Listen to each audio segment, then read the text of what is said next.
як сказать, я маленькая полевая кветочка. Мне ветерочек не туды дуне, і я сразу оп, і ў дэпрэсію. Ну і насамрэч адчуваю дагэтуль неабходнасць пазбавіцца ўсяго таго, што не дае мне адчуваць сабе вольнай. Гэта не толькі дыктатура, з якой я з'ехала, нягледзячы на цяжкія там сітуацыі. Я зараз вельмі шчаслівая. Я раблю тое, што я люблю больш за ўсё ў гэтым свеце. Fine. Don't be scared. Is it just me or am I manic?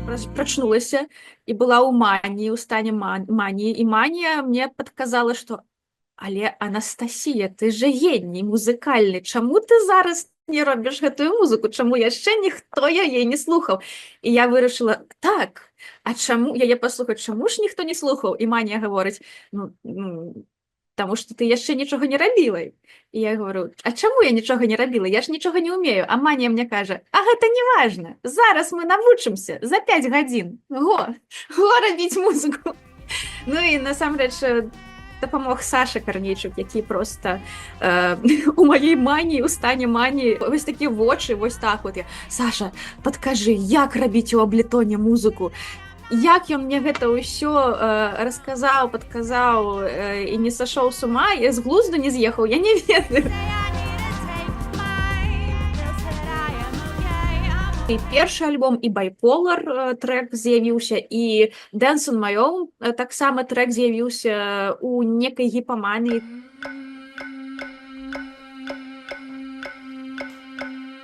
Што вось мне тады напісалі, не, патэлефанавалі клік і запытваюць мяне, а не хочаш ты, каб мы зрабілі табе кліп? І я такая, канешне хочу, што за пытанне, канешне. І яны такія, нам тады патрэбна песня. А ў мяне была маленькая напрацоўка, і я была тады ў дэпрэсіўным стане, штосьці нічога не пісалася, вось яна просто была. І мяне так заштырила ад радасці, я просто бегала з адной часткі комнаты ў другой канец, туда-сюда, потым села і за 2 дня напісала Dance on My Own просто з такой радасці.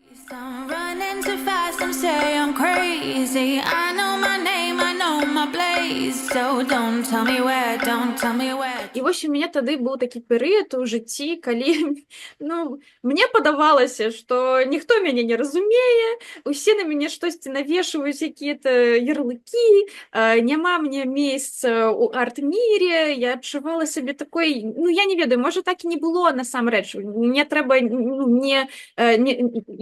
мне патрэбна памятаваць заўсёды, што ў мяне ёсць біпалярны разлад, і мне бывае сумна таму, што біпалярны разлад, але тады мне падавалася, што няма месца мне ў арт-міре, ніхто мне не рад, усе мяне бачаць неяк не так, як я насамрэч сабе адчуваю, і во мне было много злосці, во мне было много такога, крыка, мне хацелася вельмі крычаць, што, усе мяне бачаць не так, як ёсць.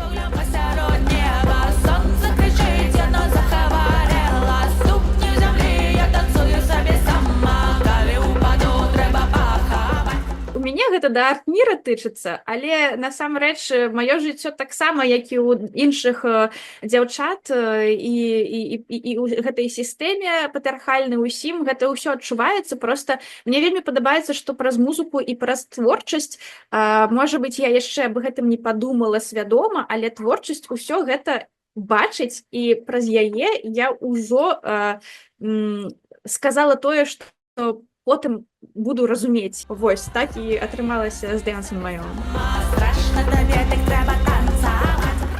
Я адчувала, насамрэч адчуваю дагэтуль неабходнасць пазбавіцца ўсяго таго, што не дае мне адчуваць сабе вольнай.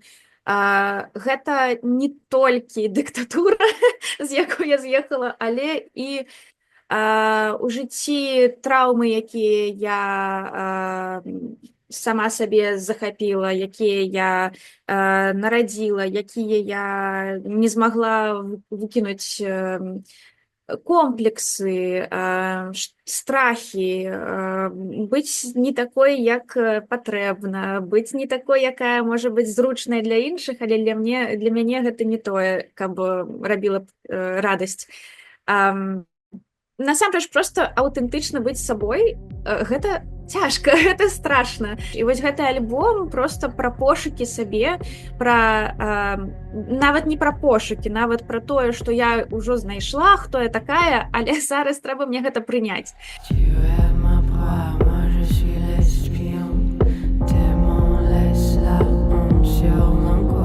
Ну, напрыклад, у мяне было ў галаве, я не ведаю чаму,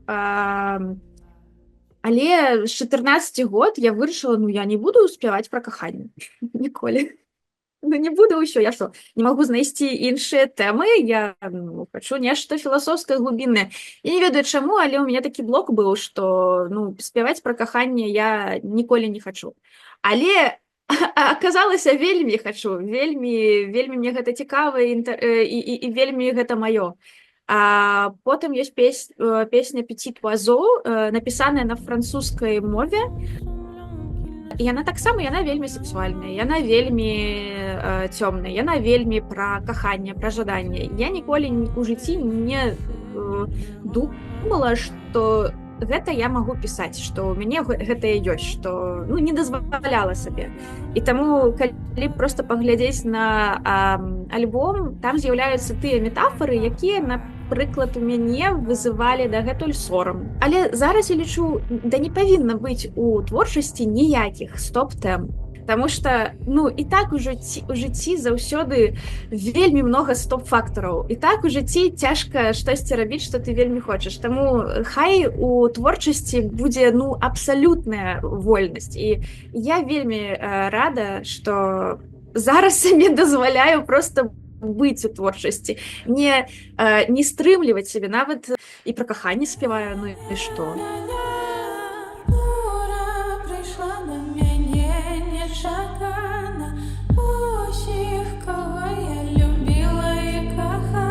Няма ніякіх такіх 100% крыніцаў, але ёсць адчуванне.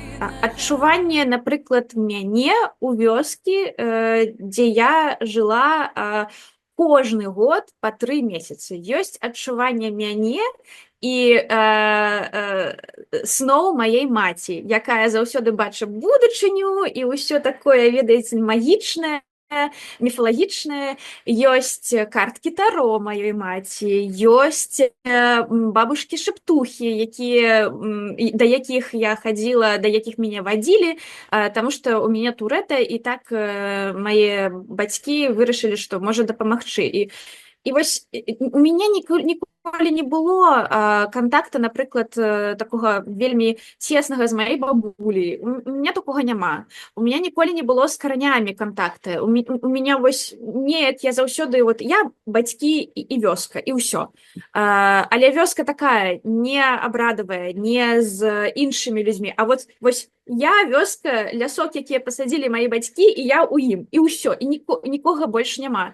Але гэты вайб, але гэта адчуванне, гэтая атмасфера, яна мне падаецца, вось і зараз, што я спяваю, і гэтыя мелодыі, яны проста льюцца. І у мяне ёсць такое адчуванне, што мы ўсе неяк сканекчаны, і што я проста гэтую атмасферу прыняла да сябе, і яна там жыла, яна брадзіла, і зараз яна у музыцы выражаецца вось такім чынам. І мне вельмі падабаецца, я так адчуваю нейкі канект з зямлёй, я адчуваю канект з тым месцам, дзе я правяла так много часа, дзе я сапраўды жыла, дзе я сапраўды столькі творчасці нарабіла, просто кожны год па 3 месяцы нон-стопам малявала на прыродзе. Тыя моманты, калі мы з бацькамі хадзілі да валуноў. Мы з бацькамі просто хадзілі да канкрэтных валуноў,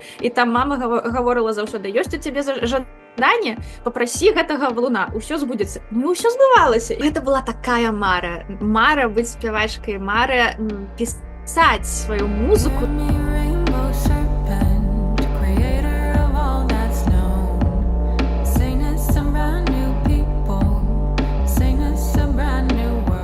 Я нават зараз сиджу, і просто я такая радасная, такая шчаслівая, як кожны дзень, калі іду да сна. які б не быў дзень, он можа быць і цяжкім, і, ну, шчыра кажучы, дні ў эміграцыі проста дні зараз цяжкія ў людзей, там, фінансава, не фінансава, заўсёды.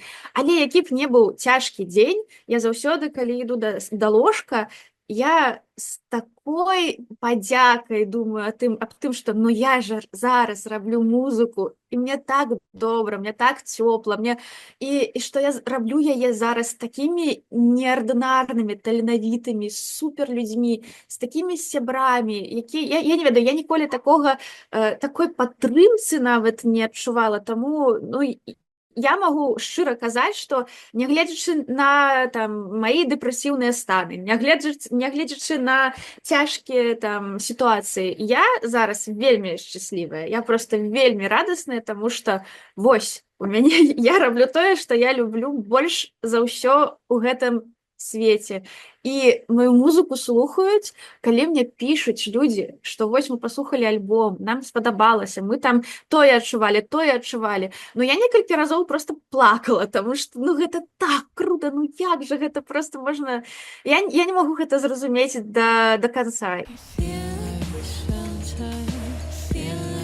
Вельмі рада, што трэці альбом адбыўся і выйшаў, і ну, мне дагэтуль вельмі радасна. Як я яго записывала, вось таксама же, як і першыя два, у гэтай студіі, гэта не студыя, гэта насамрэч папросту моя кавалерка, дзе я працую заўсёды, той же мікрафон, але у мяне з'явілася тэхнічная база, у мяне з'явіўся ноутбук, дзякуй Александру. Пры гэтым, як бы не было цяжка, як бы не было страшна, я думаю, не, ну гэта ж такая мара, гэта ж так крута, што ты гэта робіш. Крута, што тут страшна, а не дзесьці яшчэ. Таму так, гэта была супермара, і я нават прасіла ў валуна. Я гэту мару, я памятаю, што я прасіла ў валуна.